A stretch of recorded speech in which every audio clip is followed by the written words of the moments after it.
So you want to earn monthly income through investing in the stock market? I'm going to show you two investments. Now, I was going to use my stock fight template, which compares two stocks side by side, but then I realized one of them is a stock and one of them is an ETF.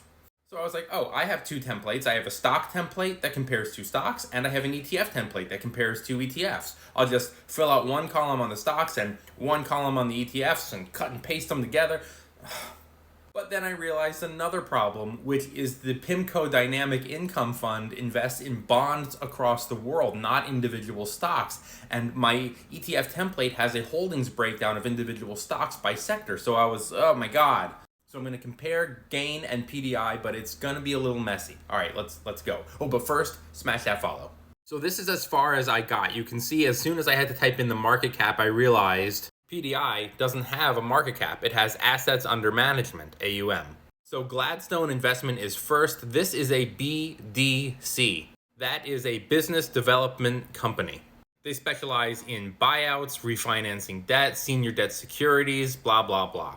And over the last 1, 5, and 10 years, the stock is up quite a bit. Their dividend is pretty solid at 6.5%. They've also increased it almost 10%. Their revenue is pretty strong, but their debt has increased a little bit, and their cash and free cash flow have both decreased over the last couple of years.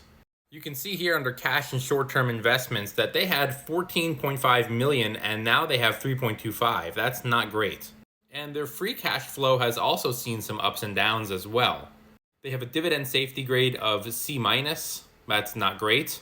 And their payout ratio, which is the percentage of the profits that they pay out, are pretty high. That's very concerning.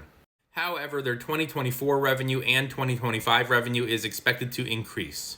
And this is how far I got on the ETF template comparing it to PDI.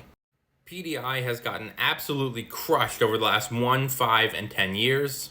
Their dividend is pretty high at almost 14%, but their expense ratio is terrifying at 2%. Any expense ratio over 1% is considered to be very high. 2.18% is insane. And this is normally the part of the template where I would put down their holdings breakdown by sector. But this fund invests in fixed income markets across the globe. And they primarily invest in mortgage-backed securities, not stocks. So these are what their top 10 holdings look like.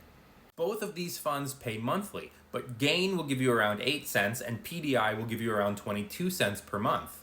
And with high reward can come very high risk. Most inexperienced investors simply look at the yield and go, wow, this is almost 14%, I'm in. But they don't always understand the risks involved or the fact that some of these funds can have very high fees. But some investors might prefer to make a little bit less if they knew their investments would be a little bit safer. Weighing both of these, Gain, the business development company, has a little bit of a smaller dividend but much higher growth. And PDI, the bond one, is down over the last decade and has very high fees. So let me know in the comments below if you would invest in both of these, one of these, or none of them.